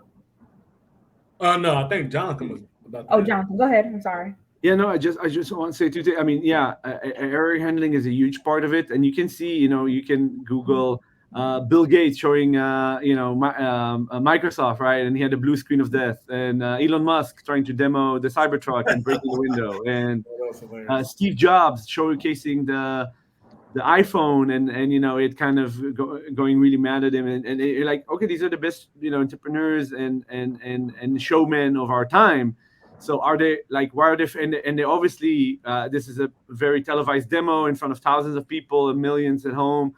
What, they didn't prepare? They didn't, of course they did, and they're amazing. So it means that it's really hard. So if these people have a hard time doing it with all these all their experience and all their tools that are available to them, think how hard it is to do demos every day. So R&D is a big part. I would say, with DemoStack specifically, what we also help you do is what we call it almost like, staging. Like, you have house staging, and you make a house desirable, and just by putting furniture in it, making it desirable for the people that you want to have, instead of showing it empty. So we do staging for software. So that's a customization part where you can essentially bring your buyer into the software and make it feel as if they've been using it for months and months, and just by putting the logo, putting the name, putting stuff that they care about inside, the stuff they might want to see, etc. So that's the other part of it, and that's the personalization piece of it, of what we can do. But I think the DemoStack story is, besides like, okay, what does DemoStack do, and a tool that we are for pre-sales engineering. I think DemoStack is just over 2 years old. So a really new tool. Before that, it didn't exist, and that just shows you the pace of innovation within pre-sales and how these things are going. And I think you have a big advantage coming into the industry new, because a lot of people that have been here 20 years, 30 years, they might say like, we are doing we're doing it this way because we're doing it this way, and that's it.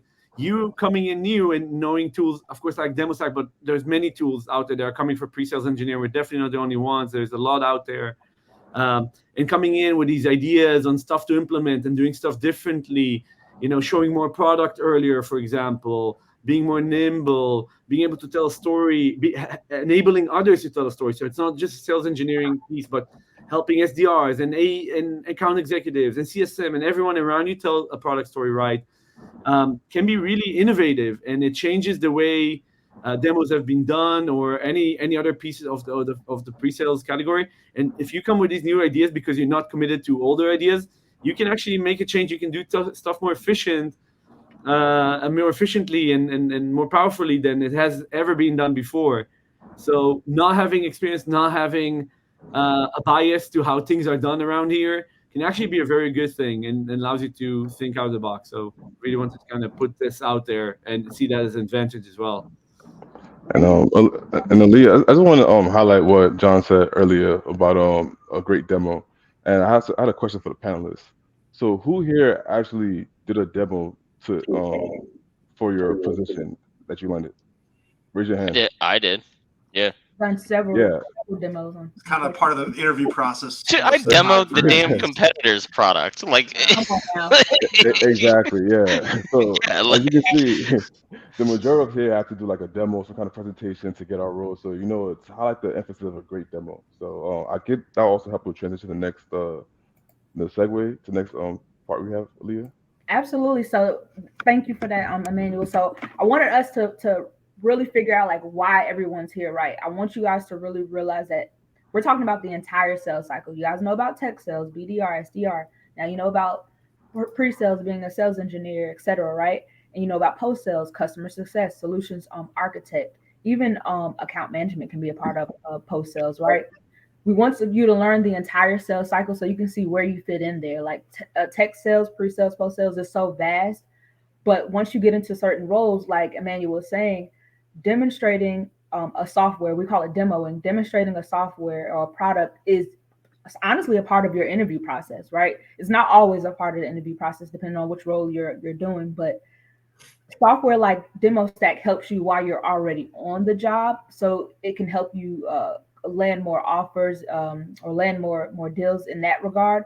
But even before that, you still have to understand like how to actually demonstrate the value of a software and demonstrate a product. So we want to give you a few different interview tips in general when you first start the job search process. I want to start off with Blake, of course, because he's the recruiter. Blake, what is one thing that you ask candidates when you first start the interview process and that they kind of bomb? What is this one question that they bomb all the time? And we'll go from there. It's funny that you asked that because the easiest question is just, hey, what do you do well? What are you proficient in? What do you feel like you could step in here day one and handle? Right. And a lot of times, and I talk to my friends about this, like being confident in what you do well it's like you're not being humble, you're not being you're being arrogant. Organization want to know what they're getting when they bring you in. KJ, when you come in here, we're going to get somebody that does X, Y, and Z well. Denzel, Aaliyah, same deal. So be able to know what you do well and then do it well. The other thing is be okay with telling people what you don't do well. I think so many times we talk ourselves out of a job because it's like, okay, I don't have AWS and Salesforce or Python and all these different things. That's fine.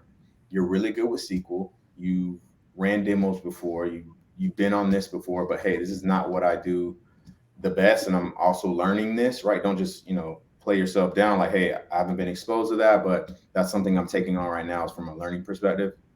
That's the biggest thing that I've been seeing, right? You don't want to talk yourself out of it, but give yourself credit where credit is due. It's not a deal where you're being arrogant. I keep going back to the Denzel example because I think that's the reason why he's in it. Like you deal with candidates. I'm an educator. I'm good at telling people how things work and kind of giving them the mechanisms behind that. Great. We can teach you the technology. It's how your brain works. Once again, I'm going back to that and how you implement that for an organization. But anybody else want to piggyback on that? I want to hear from you, Dom. Like, what is one thing that you do to differentiate yourself from the other talent when you're interviewing? I know you're a senior solutions consultant, so your interview is going to look a little different. But just want to hear from you. I would say it's about being passionate, like being bringing yourself to the conversation in the interviews, showing that you're interested, showing that you're asking the right questions. So I think if you're interviewing for a sales engineering role, like, ask about the sales process, ask about the people you're going to be supporting. If I feel like you want to differentiate yourself from someone else, like, try to focus on like understanding the people you're going to be supporting, not just the product, not just the technical aspect of it, but focus on the sales side. And the other thing that I feel like, and I heard this from my wife the other day too as well. So she's a sales manager at New Relic, and she interviews people pretty often, and people just aren't closing on the interview. They're not asking the question at the end of the day, like, hey, with everything that's been going on here, is there any reason why you don't think I'm a great fit for this job? That's the question. That is literally the question I ask every single time, because your time is so valuable, you guys. Like, we're going to talk about it really quickly, and I'm going to get to all the other guys. They've been in the game longer than I have, but ask that question. Don't be afraid to ask that question. Don't be afraid to ask what the next steps are at the end of the interview. Exactly. You need feedback, even if you don't get the job. Like, recruiters value feedback. They value candidates who ask for feedback. And make sure you have some questions to ask the interviewer by doing your research about the company. What does the sales team setup look like?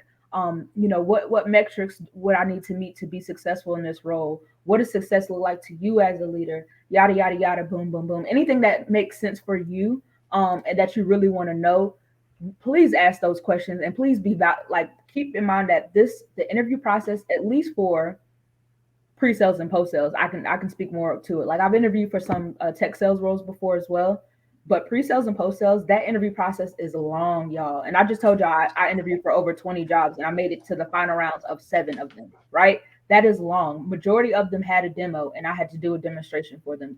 That is exhausting. You have to do research. Sometimes they have a freemium. A freemium means like you can download their software for free. Sometimes they don't. I literally had to do a demo for a company that they did not have a freemium, so I had to go on their website, kind of find stuff to put together to make a demo for them. That is a lot of work. That is so much work. So make sure you ask these questions before you move on to the next interview.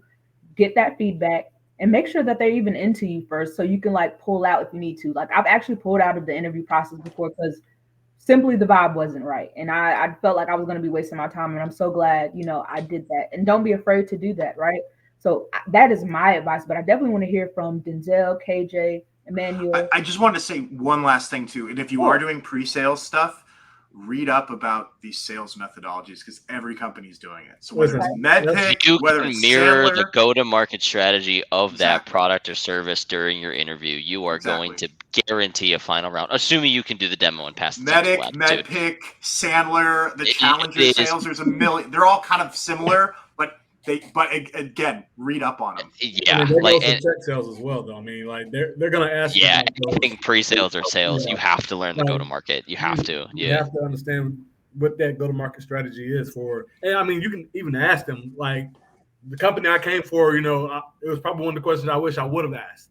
Because I would have had a little bit more insight of where we were going versus where they were. Because if they don't understand what that go-to-market strategy is at that moment, you can kind of get an understanding of where that business is going to end up in 6 to 7 months, in terms of, especially now with the economic kind of downturn. If they don't understand their go-to-market strategy, then, that's you figuring out whether or not you want to even continue this interview. So ask those questions. In terms of the question that Leah had went to of kind of the next steps, you're in sales. You're trying to get in sales. If you're not asking what the next steps are, that's a red flag for probably any sales manager who's probably interviewing you, because that's any sales call you're ever going to do. You need to be asking at the end of that call, like, where do we go from here, basically? Like, how do you want to take this from here on out? If you're not asking, like, the question that Dom said, well, what about me, basically, don't you like? Because that's basically what you're asking.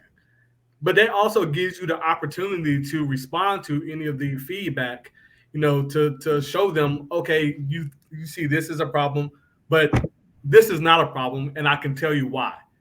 And so also I think a great thing that, I've done is I kind of have preloaded answers to a lot of questions that I anticipate that they will ask me. So I have the stories that's going to go along directly with what you're going to ask me. Even if you might ask it in a different way, I can still take what you asked me, tie it back to what probably would have been asked in a different verbiage, and add a story that makes sense directly to that question. Mhm. Because if you're trying to wing all these questions and come off the head and just, throwing out answers, they're going to eat you alive, and you're probably not going to eventually make it to the next round. Exactly. I so agree with that. Anybody else have anything to add to that before we move to the last segment? So this was really valuable for you guys. I know that this was a lot of information to intake because we were talking about the entire sales cycle, but I want you guys to play this over again and really understand the value that these gentlemen are bringing to the market right now, and really just giving you the game here. Like, learn how to demo. You can get on YouTube. Heck, you can go to my page. I have a demo on my page. You can go to KJ's page. He demos all the time, very briefly, but he demos. Oh yeah, the crash course I threw, that's a demo. Exactly. That's a demo. That's a demo through and through. It's an unedited demo too, so I want you all to call me on it, but it'd be great. But you're right, like eventually you just it's part of who you are. It's part of what you do. Yeah. Absolutely. So thank you guys for that. Like, I want to know, since everyone is, has different levels in their career, and you can even answer this question as well, Jonathan. But if you can go back and give your younger self like one piece of advice, at the beginning of your career, like what would that one thing be? And I want to hear from you first, Emmanuel. One piece of advice. I would say to be organic.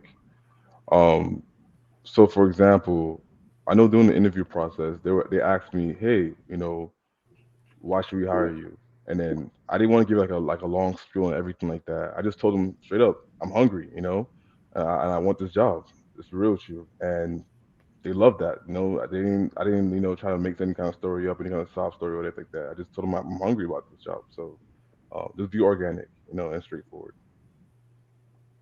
Thank you. Denzel? Yeah, so I think the biggest thing is, remember, this is your story.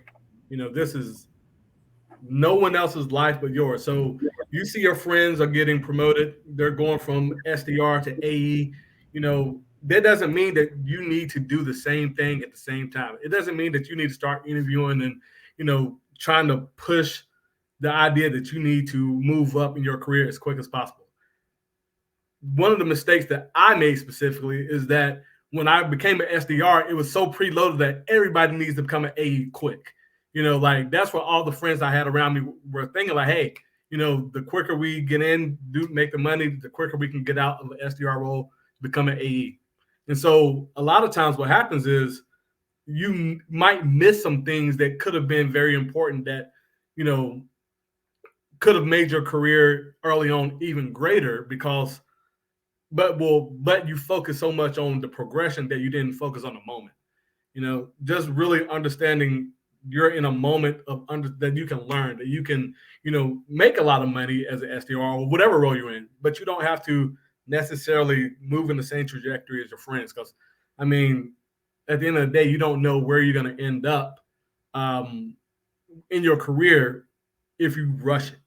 So, relax and just live in the moment of the time that you're in and enjoy the role that you have. Simple as that. I mean, I can tell you initially I rushed from going from a SDR to an AE, and going from an SDR to an AE is a very big jump. Like, it might not seem like it, but you're really going from one job to a completely different sales motion that's not the same. And so there's a lot that you can learn from the other AEs around you that you support. A lot of technical knowledge that you can learn as an SDR that would very well carry you into being a great AE when you become the AE that you could be learning as an SDR. So kind of focus on those things.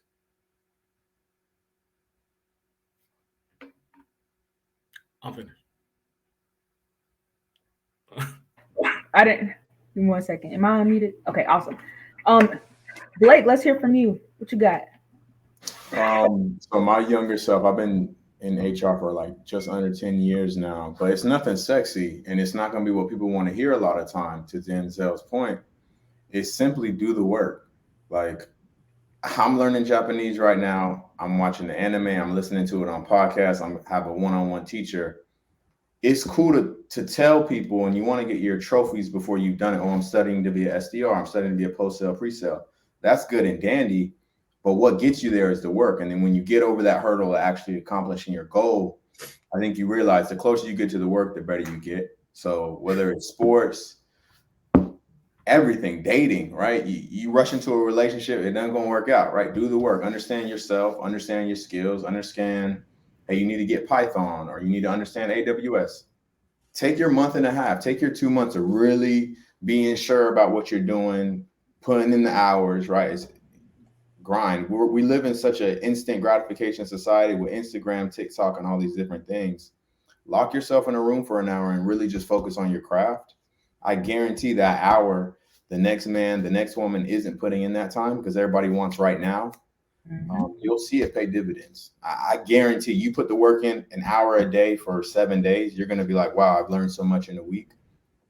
Do the work. So that's me. I'll pass it to Jonathan, though. I'd love to hear your advice on what you tell your younger self. I would say two things. One and is be true to yourself. Don't do work because you think it's good. Find your connection to it. It's kind of a Disney advice almost. Follow your heart. It's not really follow your heart because you're following a career and a hard choice, but be attracted to it. Be curious. If you find yourself curious with something, it's probably a good sign. Go through it, and it can be anything. And sometimes things don't. You can't see the connection in the beginning, and then years after, it's like, oh, the thing I did with Reactful and the demo here connected to what I did with Trip Actions and the demo there, right? I'm doing DemoStack now, so it's the path is not clear. But I always followed my curiosity, and even when people are like, hey, why are you doing this? Why are you doing that? Like, you should do here. Go into investment bank. I got an offer for investment bank. I didn't want to do it. My curiosity, my passion wasn't there. So follow your passion and your curiosity. And the other thing I would say is, like, the earlier, the younger you are, go more technical, because as you get older, you're like you get more strategic and you want to do less of the hard kind of work, the math, the coding. Stop saying we just get lazy when we're older. Come on, man. You got to polish it up better. I'm kidding. That's all right. I had to put it in there. I'm a dad now. Like, I want to do less. Like, I get it.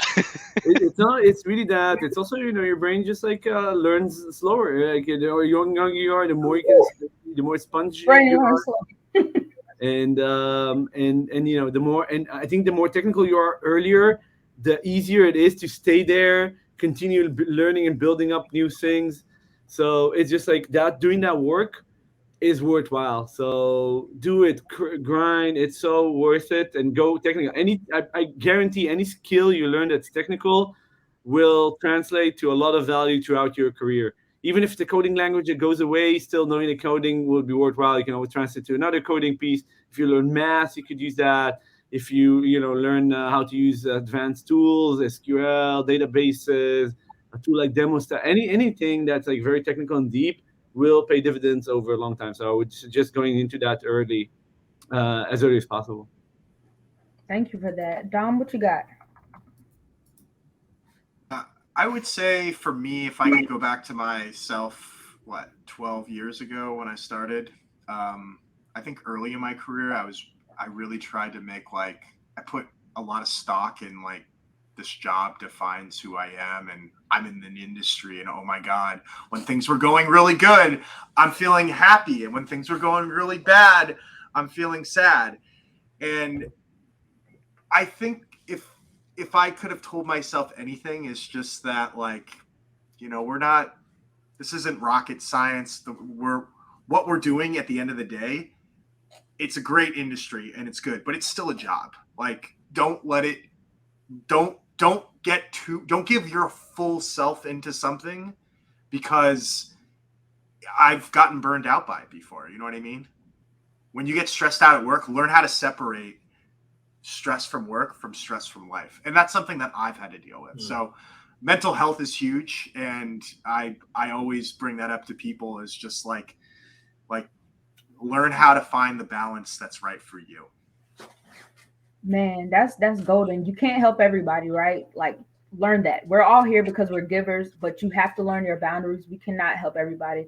I appreciate KJ so much because he's still on paternity leave, and he reached out to me. He replied to my message back months ago now, when he was on paternity leave. He sent like this book. I was like, this guy is amazing. I'm going to try to build a relationship with him. And here we are today. And I didn't even realize he was in North Carolina till like last month. So we could have been linked up, but that's another story.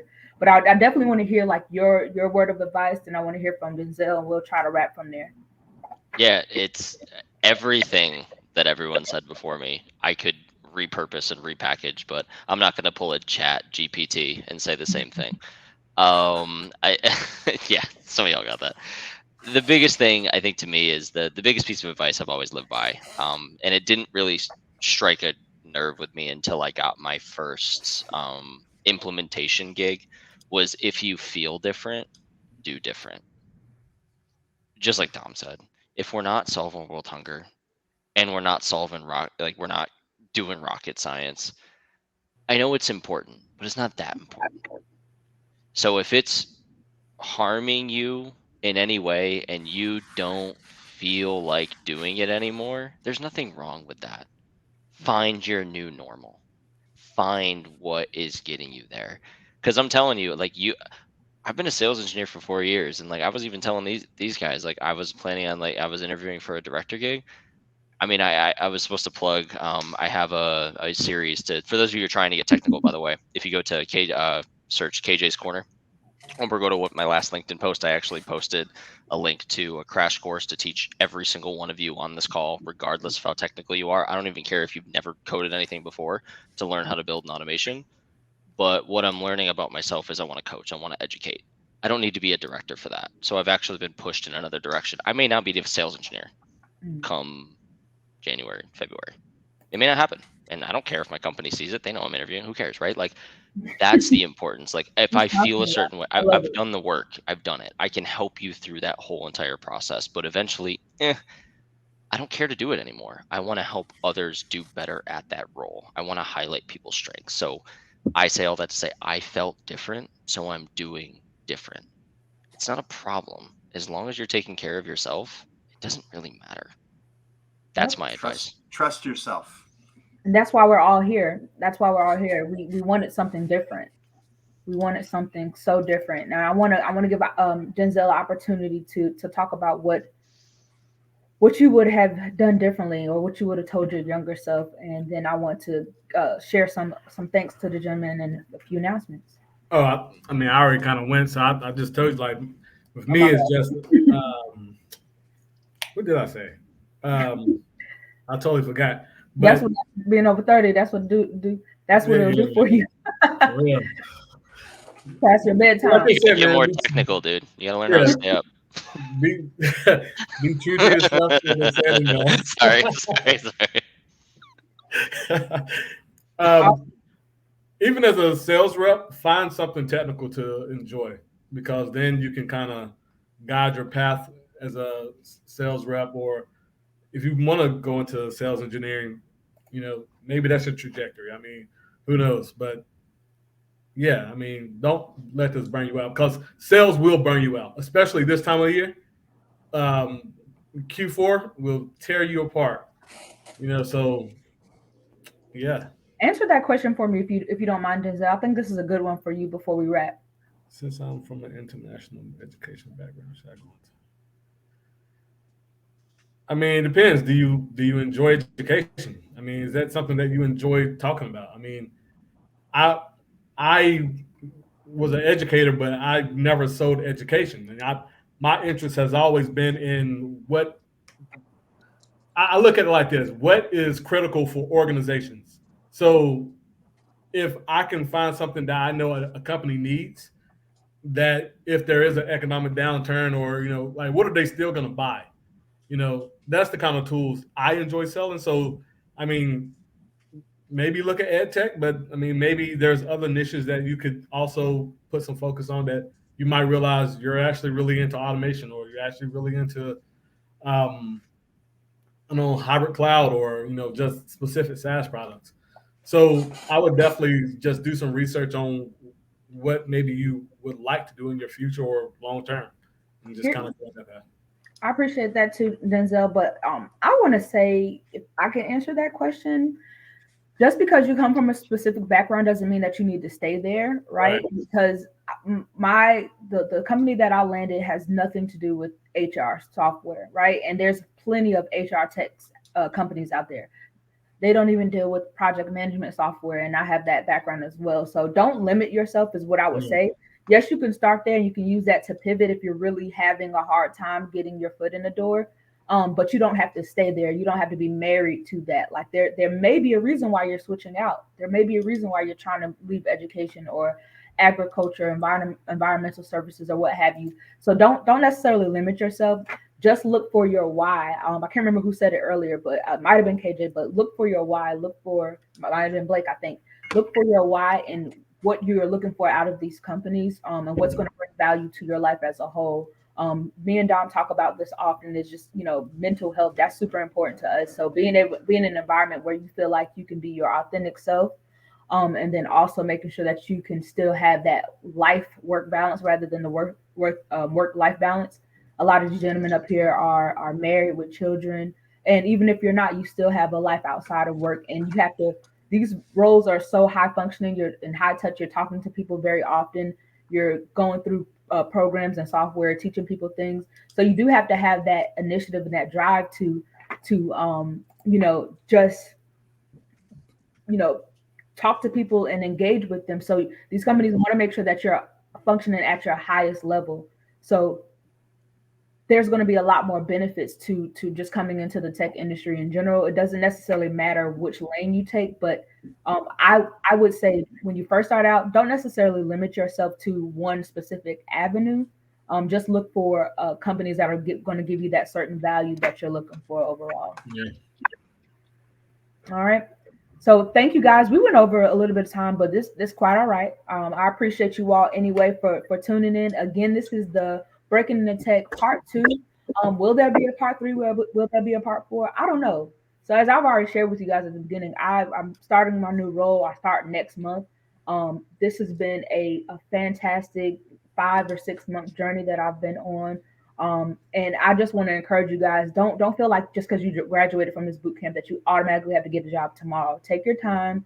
I know everybody has different things that are important to them, but take your time and make sure that you are going towards an opportunity that's going to benefit you the most. Don't necessarily look at LinkedIn, Instagram, and everyone else and see what they're doing. Focus on your own, carving out your own path and choosing the destination that's right for you.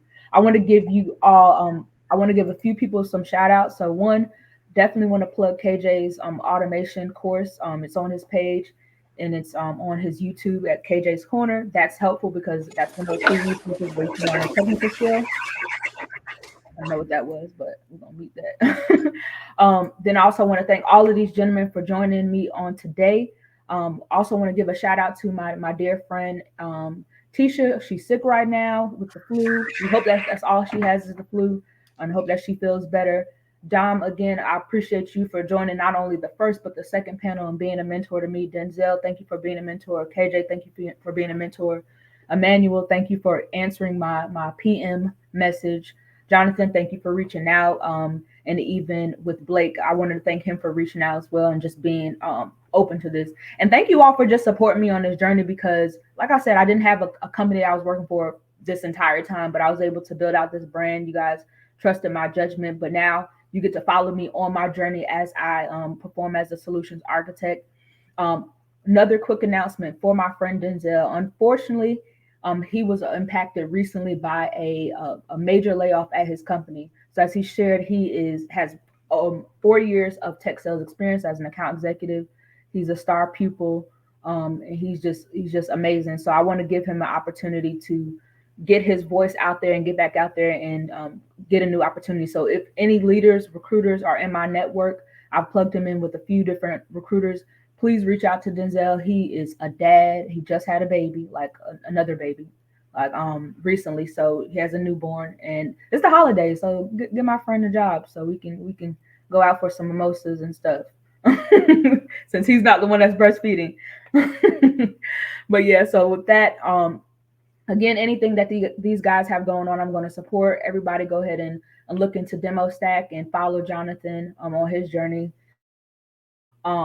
With myself, I am pausing my inbox for a while, so I'm not going to be doing coffee chats for the remainder of the year. I want to spend some time with my family. I want to spend some time with my friends.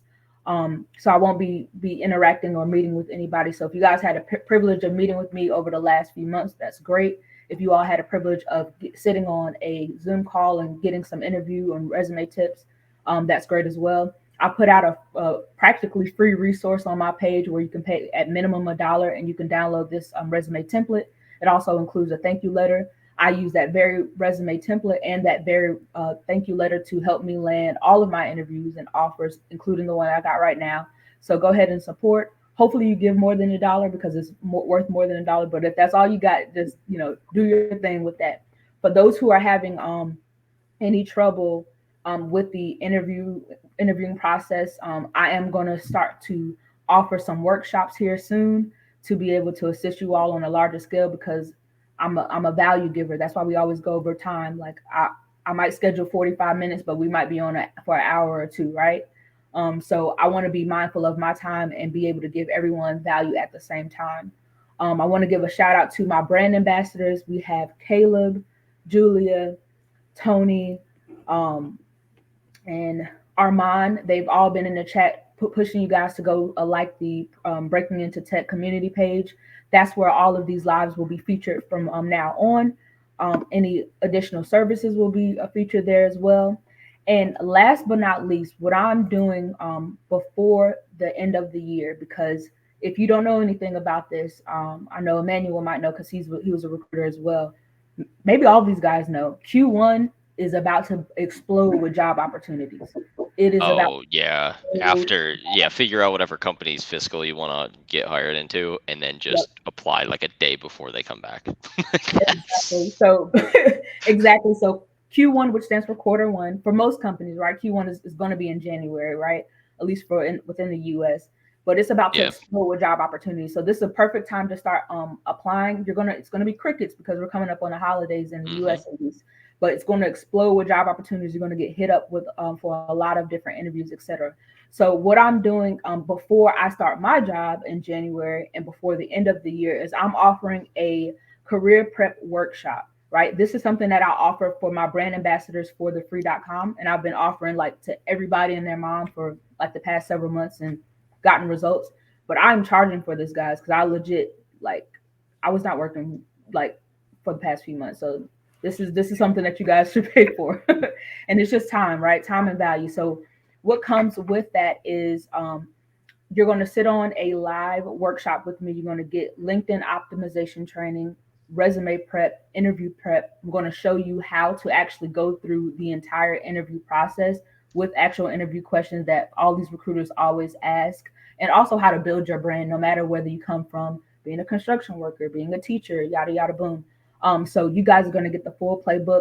I'm literally only doing this one time. I'm literally only offering it to 50 people because I want you to have an intimate setting with me and be able to ask any questions that you want. And this is my early Christmas gift to you guys, since you guys have been supporting me this entire time, regardless of me working with a company or not. So I'll go ahead and drop the link to this workshop.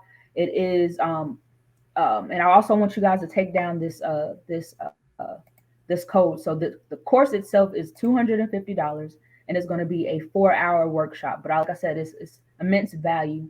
But if you use this promo code, since you guys are still here, use HIREME, HIREME22. You'll get that off until Sunday. So basically, it's just $200. And I know all of you and your mom are going to spend more money on all these boot camps that are not guaranteeing you this stuff. So take it or not. Like I'm not going to be able to have the capacity to sit down with everyone and go through their resumes and things anymore. It's just to respect my time and to also still give value to you guys as well. So, like I said, I will go ahead and drop that information in the chat. Promo is again Hire Me 22. And then next year we'll see what we have in store for part 3 and part 4. But thank you all again. Gentlemen, do you have any final statements that you want to add? I'm not too sure if anybody mentioned it earlier, but for the SE roles at Microsoft, we don't really have positions called SEs or sales engineers. We call them technical specialists. So, like Dom said earlier, we all have different naming conventions, but yeah, if you're looking for an SE role at Microsoft, they're called technical specialists. All right, technical specialist. All I wanted to say is, Leah, thank you. Like I said, Yep. we would not be here if That's it the wasn't for you. And like you brought all of us together, and I feel like you've plunged a bunch of us into a bunch of people's lives. So thank you for that. Yeah. Thank you. That's Yeah, the you're same thing welcome. I'd say. Thank That's you all. it. Congrats on the gig. Yeah, congrats. You deserve it. Yeah, congratulations. Thank you. I appreciate you We're guys. proud of you. I appreciate you so much. I mean, you Thank you know so what happened much. a few days ago. We just like lambasted you with like, you should do this. Yeah, almost dropped a little tear there. I was like, wait a minute, where was this coming from? So if y'all don't know, Oh, but man. like when we had our little chat the other day, all these gentlemen were just trying to tell me like what I should do to land my next gig. This was before I even got my offer, and I was like, you know what, you guys are right. I might actually do that. So I was all emotional and stuff. So yeah, thank God y'all didn't see all of that. But either way, I'm super happy to have you guys join me, and thank you all again. And like I said, the promo code and the link, I'm dropping that in the chat right now. The promo code expires Sunday at midnight, but until then, we will see you next time, you guys. Take care. Thanks, Bye. everyone. Bye, everyone. All right, give me 2.